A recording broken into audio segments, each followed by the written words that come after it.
Bon dia, bona tarda, bona nit, latinos todos. Avui ens trobem a l'aeroport del Prat perquè farem un viatge, si voleu, em podeu acompanyar, a Dubai, als Emirats Àrabs. L'objectiu del viatge és divertir-nos i, si podem, aprendre una mica de català, per què no? Qualsevol lloc és bo. Altres objectius que tenim són viatjar en metro, perquè tinc curiositat a veure si tenen petroli en el metro també, visitar el Burj Khalifa, que és l'edifici més alt del món, respirar luxe, perquè és un país on el luxe està a flor de pell, conèixer cara a cara un dromedari o un camell, vestir amb roba típicament àrab i passar-ho bé en general. Us animeu?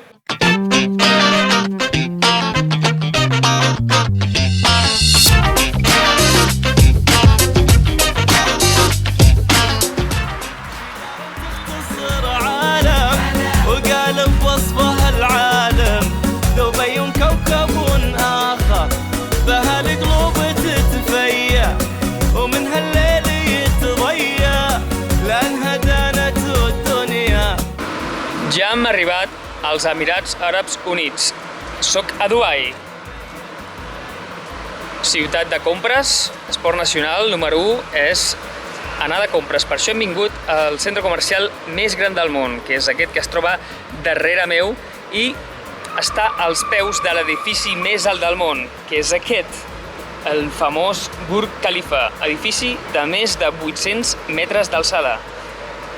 En català el definim com un gratacels, un rascacielos, que per a la composta que es divideix en gratar, em puc gratar el coll, gratar-me l'orella, rascar amb les ungles una superfície.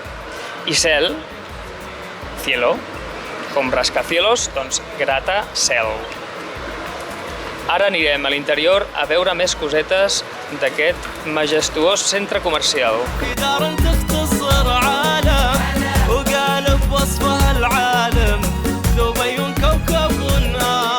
Una de les coses més impressionants que he vist en aquest centre comercial és, a part de la mascareta que tothom porta, és aquest aquari de dimensions espectaculars amb peixos de tota mena de gran tamany, com per exemple les mantes o taurons.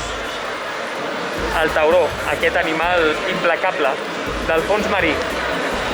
Per un mòdic preu podeu entrar i veure'ls des d'aquestes cabines amb parets transparents on tindreu els peixos als vostres peus o podeu circular per una passarel·la al fons de l'aquari on tindreu els peixos per damunt dels vostres caps.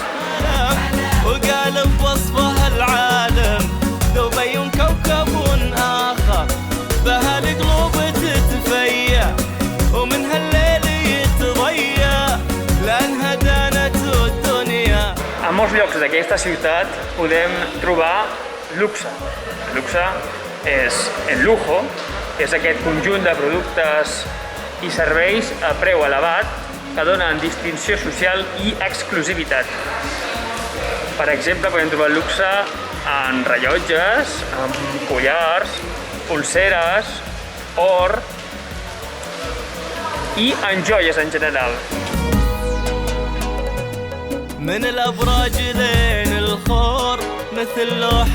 La joia és aquest objecte de metalls preciosos o pedres precioses que funciona com adorn. Però en català, joia també significa sentiment intens de plaer i satisfacció de gaudir d'alguna cosa. Sentir joia. Per tant, en català, joia té dos significats. Joia, com aquesta, com aquestes, joia, joies, o la joia de sentir felicitat. Joia, joia. Mai va comprar aquella joia que tant desitjava. La duquessa vestia amb massa joies. Joia, alegria. Es sentia ple de joia per poder tornar a casa. L'àvia brollava llàgrimes de joia.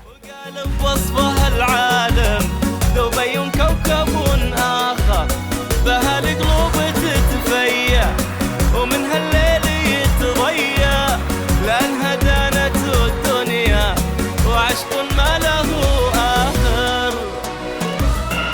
Per fi he agafat el metro a la ciutat de Dubai. Estem en hora punta. El que passa és que el metro aquí és elevat i no soterrat, com habitualment. Per tant, no he pogut comprovar si havien trobat petroli per fer els túnels. El petroli, que és d'on surt la benzina, que tots portem en els cotxes, la gasolina, la benzina, són sinònims. Quan anem a posar benzina, diem que anem a la benzinera. O quan posem benzina, diem vaig a posar benzina.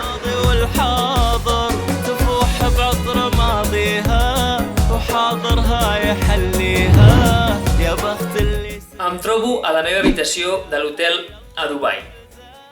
Quan viatjo m'agrada empapar-me de la cultura, les tradicions i la manera de ser de la gent local. Però com que aquí no conec a ningú del país, m'he de conformar en quedar-me en una habitació d'hotel. El que sí he fet, aprofitar les compres d'aquesta tarda, és absorbir mínimament la cultura dels Emirats Àrabs. No us mogueu, és una sorpresa. Ara vinc.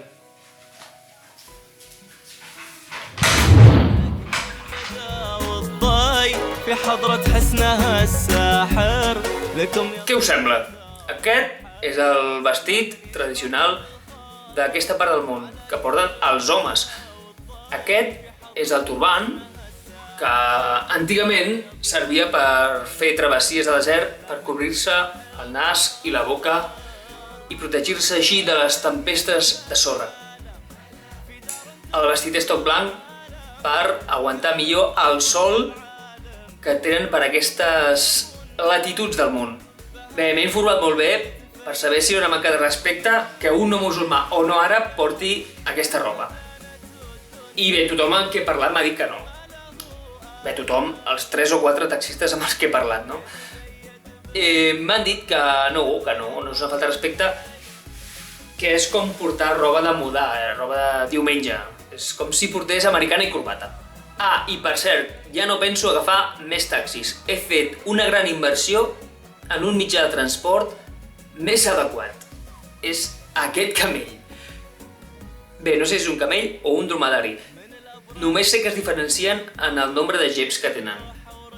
Crec que el camell té 2 geps i el dromedari 1, però no estic segur.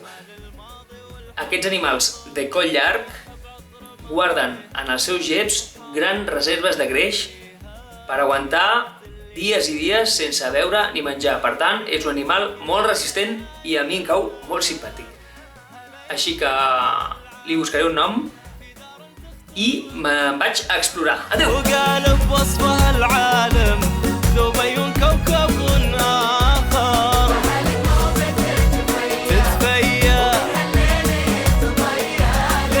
He deixat el camell bevent aigua perquè està molt cansat i avui sí que agafaré un taxi. Ens veiem a Barcelona. دبي كوكب آخر